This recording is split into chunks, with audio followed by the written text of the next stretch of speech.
Year 11. Welcome to the third and final part of Booklet B. I'll try not to make the rest of the booklets in so many parts. I've now worked out onto YouTube how to put longer videos on, so fingers crossed we can kind of do them in 1 or 2 parts the next couple. But let's pick up and finish this one off, starting on page 19 with decimal tables. Something that will probably get asked in paper 1. They're relying on your ability to kind of add, take away and multiply decimals, something you can all do, but a bit of practice for you. Again, I filled in most of these, okay, but I'll talk you through important bits. So in a general question, you get a part A, which may be to fill in one of the numbers here, a missing number. We don't have to do that here because they're all in. Your part B will be an OR question. I've circled it red there. Okay. This one is, what is the probability that the card is labelled east or south? OR means add. If we're allowed one or another, we just have to add the probabilities together. That kind of makes sense. And then the most difficult part, part C, but in this case it's part B, where it might say what is the chances of 2 people picking this card, or picking this card followed by this card. So it's something and something else, or something followed by something else, and that's your multiply question. Let's take a look at this one then, okay? The bottom one, the top one I've done for you there, hopefully that's okay. Myra either walks, cycles, travels by car or by bus to work each day. Her method of travel each day is independent of her method of travel on any other day. The table below shows the probability of 3 of her methods of travel on a randomly chosen day. What I started by looking at is the car one, because it says 0.1, and I'm sure you're aware of this. I probably would think of that more as 0.10 or 0.10, just for adding and taking away purposes, okay? Therefore we've got the 0.45, add the 0.10, add the 0.25, adding up to 0.80, 0.8, so the missing number is 0.2, that's part A. Part B, probability of travelling by car or, there's your or question, add them together, car or bus, so I've added together the probability of car, probability of bus, and 0.35 is the answer there. And I've deliberately picked this one. I thought the multiplying here was a little bit nasty. Hopefully you can kind of see it there on your screen, zoom in if you need to. This one is saying, what is the probability that Myra travelled to work by car on the Monday and by bus on the Tuesday, or followed by, okay? So something followed by something else, not or but and. So we're multiplying in this part, 0.1 times 0.25. The actual multiplying 1 times 25 is easy, but just to make you aware, if there's 1 decimal place in this number, 0.1, and 2 in this number, 0.25, then in total in the question is 3. So in my answer, I need to add an extra 0 to balance that up, 0.025, giving me the 3 decimal places there. If you need a pause, now is a good time. Otherwise I'll turn over. Again, 2 more for you to have a look at on page 20. Again, I think you can see both there. Nothing difficult on these pages really. There's not even and questions. Both of them have got or parts there and there, but you don't have to do any multiplying there. Let's talk about dice and coins, okay? They quite like a question where either they roll 2 dice, toss 2 coins, or one of each, roll a dice and toss a coin. They're expecting people to get things wrong. For example, they're expecting that if they say there's 2 dice rolled, the people will say, well, because there's 6 on the first and 6 on the second, that's 12 different things that could happen, but it's not. Okay? In fact, if there's 6 on the first and 6 on the second, okay, there are 36 different combinations. Now we could list them in a sample space. I've done one here actually for a coin and a dice. But for a dice and a dice, you'd see 6. Maybe I'll sketch it here. You'd see 6 there. 1, 2, 3, 4, 5, 6. And 6 up the side. 1, 2, 3, and so on. And you can start seeing, look, the different combinations. You could have a 1 with a 1, or a 1 with a 2, or a 1 with a 3, or a 1 with a 4, and so on. Or a 2 with a 1, and a 2 with a 2. And in fact, if I fill them all in there would be 36 different combinations. Maybe a better way to think of that might be to look at this question. A fair dice is thrown twice. Find the probability of throwing a 3 both times. Okay? Well, the first time the probability of getting a 3 is 1 over 6, and the second time it's 1 over 6. So if I want a 3 and a 3, or a 3 followed by a 3, it's 1 over 6 times 1 over 6, which is 1 over 36. There they are, the 36 different combinations. Compare that, I guess, to maybe a coin and a dice. What's the probability of getting a head and a 6? Well, the heads on the coin is 1 over 2. The 6 on the dice is 1 over 6. Multiply together, this time there are 12 combinations. Alright, and I know I'm jumping all over the place, but you can see the what the 12 combinations would be in this sample space. Up here I've put a few in for you: heads 1, heads 2, heads 3, heads 4, etc, etc. Tails 1, tails 2, etc, etc. I think we'll leave that. No, I'll pick up on part C, I think, in the top one here, okay? What is the probability of getting a multiple of 3 on the dice and a head on the coin? The only reason I didn't like it is because the multiple of 3, there are 2 of them, so the probability is 2 out of 6, okay? The head on the coin is 1 out of 2, but when you multiply those together, you get 2 out of 12, which wasn't an option in the list. However, if we look at 2 over 12 and think, if we half the top and bottom, it's the same, it's an equivalent fraction to 1 over 6, which is there. This question at the top of page 22 is very, very similar to the rain or no rain question in part 2, okay? This time the probability of getting a ball into the bucket is 0.8. That means the probability of not getting it into the bucket is 0.2. Thinking about it, I'm not sure why I put it here. It doesn't belong with the dice and coins. It probably belongs back, again, like I said, with the rain question. But it was a little bit naughty because it said, explain why she is 5 times more likely to get the ball in on her first attempt than her second. Well, on her first attempt, the probability of a success is 0.8, we're told in the question. But if she is going to get it in on her second, she will have had to have missed the first time. So I need a fail followed by a success, which I've written there. And the fail is 0.2. The success is 0.8, multiplied together is 0.16. And I've shown there then that 0.8 is 5 lots of 0.16, or 0.8 divided by 0.16 is 5. So she is 5 times more likely the first time around. Not the nicest. We then got one with 2 coins. I think that'll make sense to you. And these two, bottom of page 22, top of page 23, are just about listing combinations and remembering every combination when I roll 2 dice has a 1 in 36 chance. I will do them quickly, talk them through with you. This one, calculate the probability that the sum of the 2 numbers when we roll 2 dice obtained is 4.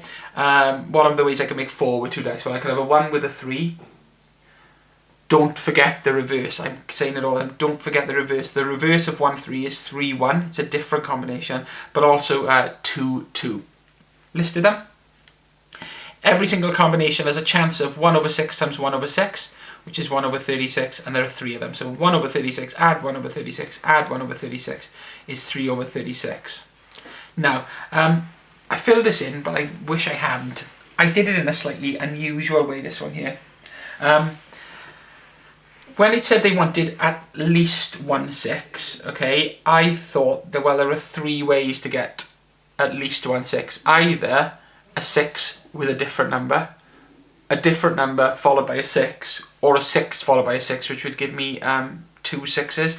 So I've only worked out 3 combinations, but using other, right, to mean, you know, any other number. So, in fact, I missed a multiplication there as well. So a 6 followed by an other would be 1 over 6 times, well, there are 5 other numbers, 5 over 6. That's 5 over 36. An other followed by a 6 would be 5 over 6 times 1 over 6. Or 6 followed by a 6 would be 1 over 6 times 1 over 6, because there's only 1 6 on each dice, which is 1 over 36. Added together, you get your 11 out of 36. The other option, which I've kind of put in red here, is just to list all the combinations that would give you at least 1 6. Let me slide that down so you can see them all. So we've got a 1 with a 6, a 2 with a 6, a 6 with a 1, a 6 with a 2, a 3 6 6 3, 4 6 or 6 4, 5 6 6 5 6 6. You can see that there are 11 combinations, each one with a 1 over 36 chance of happening. Okay, so 11 over 36. Either way, that is fine. Right, blast through the last bit. what are we talking about? Relative frequency, that's it. Experimental probability. So, can we trust that a coin or a dice or a spinner or something is fair? If it's fair, everything should have an equal probability. But what we're going to look at here is by doing an experiment or repeating a number of trials, do we spot any irregularities, anything that's happening more often or less often than it should? Okay. So, for example, we start with Carwyn, who's got a 10-sided dice. Okay. Every probability on a 10-sided dice should be 1 over 10, which is 0.1. But we're going to zone in on one of the numbers and just check that it is a 0.1 probability based on repeating and repeating and repeating this experiment. Okay, so we're looking here at the number of sixes he's thrown, and what we do is we throw the dice 10 times and record the number of sixes. So there's 4 and 3 and 2 and 3 and so on and so on, and then it's kind of like cumulative frequency that we've done in numeracy. Okay, we're saying for every 10 throws we're adding on the number of sixes. So there were 4 in the first 10, but in the first 20 there were 4 followed by 3, so 7 in total, and in the first 30 there were 4 followed by 3 followed by 2, so 9 in total. Okay. Then, the relative frequency, which is just another word for experimental probability, as a fraction, 4 over 10, 7 over 20, 9 over 30, 12 over 40, 14 over 50, and so on. But also then written as a decimal by doing the top divided by the bottom. If it does come up in non-calculator, okay, you might not fancy doing things like, what have we had to do? 24 divided by 80. However, it's a lot easier than we think it is. Think of 24 divided by 80 as 24 divided by 8, which is 3, okay?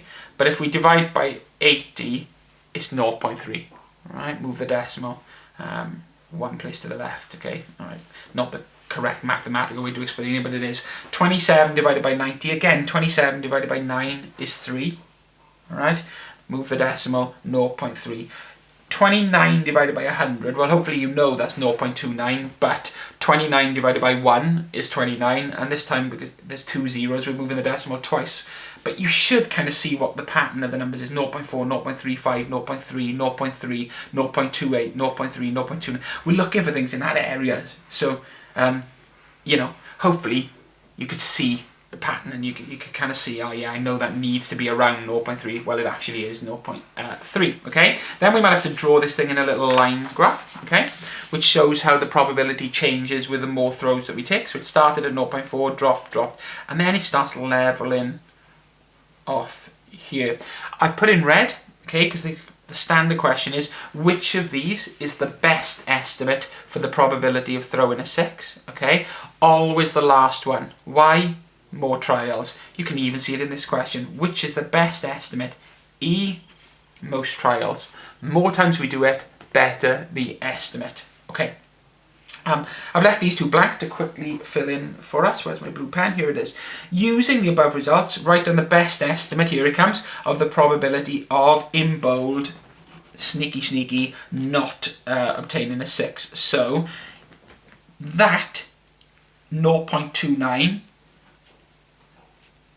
is the best estimate, or is the best estimate of throwing a 6. So 1 take away that, which is 0.71, is the best estimate of not throwing a 6. That is the one. Just a little bit sneaky. Just make sure you read every question. As I always say, and go back and check that you haven't misread things. Look for bold words as well. The bold words normally kind of give something away. Carwyn says that the dice is not a fair dice. Explain why Carwyn's statement could be true. Right? Okay, if it was 10-sided, I mentioned this earlier, 10-sided, everything should have a 1 in 10 chance or a 0.1 chance of coming up. We've done this trial 100 times, and based on that, we think our estimate for a 6 would be 0.29. That's far higher than what we were expecting. Okay, so something to that end. So expecting 0.1, actual estimate 0.29. And just a quick statement to say that they're quite far apart. What you were actually expecting and the estimate are quite far apart. The closer together they are, the more chance, obviously, of this being a fair dice. But you can never say with certainty, because even if that had come out at 0.1, there's still a chance that we just got lucky in the first 100 throws. They could ask the question, how could we prove this even further? Just more trials, do more, okay? The more you do, the more accurate your data is, okay. What am I going to say about this? Well, we talked about that. What are we talking about here? A biased coin this time. So we're expecting 0.5 for, or half for heads and 0.5 for tails. However, my best estimate for heads, I think this is heads, yeah, is this one, which comes out as 0.74. Yeah, we're going up to 0.02s, 0.74. Well, at the moment, it doesn't look fair. I would expect this down here 0.5. I would expect all these dots down here if this was a fair dice. Having said that, they haven't asked that question here, but they could very well do it. What they have asked is, how many heads were obtained in the first 50 throws? So let's look for 50 throws. Well, at that point, we thought the probability was 0.8. Okay, 0.8 times 50, or 8 50s are 400. Move the decimal point, and it becomes 40. Find out how many tails were obtained in the first 100 throws. Well, at 100 throws, the probability is 0.85. Okay, seems to be between, hard to see on this paper, but 0.85. 0.85 times 100 is 85, but obviously what I've worked out there is the number of heads in the first 100 throws. Take that away from 100, it tells you 15. The alternative is, if the probability of a head at that point was 0.85, the probability of a tails was 0.15. 0.15 times 100, same answer, 15. Okay, so be prepared to do probability times number of attempts, number of trials, number of throws, to tell you how many you actually achieved in that time. And we're into the last minute or two here, okay? Again, what have I left blank here? This is about a computer program generating how many 2s it generates. I've done the fractions, I've done the adding up and the fractions for you, but just again, 57 divided by 3, okay? 57 divided by 3 is 19. But we can see here it needs to be 0.19 because it's 300. 76 divided by 4 is 19. But 0.19, and bit harder, 90 divided by 5 is actually 18, so it'll be 0.18. Using this computer program, what is the probability of generating the digit 2? Well, the one that I need to take here is the last one. It's the most accurate one, if it asks for most trials, okay? Given that all the digits from 0 to 9, bit of a catchy, if there's 0 to 9, if you actually count 0 to 9, that's 10 different digits. It's the same as 1 to 10, 0 to 9. Have an equal chance of being generated. What is the probability of getting a 2? Well, it's a 1 in 10 chance, which is 0.1. Now, does it seem the computer program is fair in generating 2s? There's not a massive gap between them, so I would take either. The only thing I would say is we haven't fluctuated too much up and down here. We've kind of leveled off at this 0.19, 0.18 kind of area, so I'm going to go for no. And again, my reason would be the best estimate I have from the computer program is 0.18. I was expecting 0.1. There's a slight gap between the two, although I could accept yes if you said we'd need to do more trials. They're fairly close together, but more trials would actually tell us the truth, okay? Again, take a look at this, okay? It's very, very similar. You try it, I guess. Pause the screen. I'll move it up so you can definitely see all the last bits there. And make sure that you're happy with those. Any questions, as always, bring them in to me. Or if you want to, put them as comments underneath this video. At any time, do that, and I'll try and answer that comment or put a new video up, whatever I can do to help. Okay, I'm signing off on this one, and I'll be back with Booklet C. Bye bye.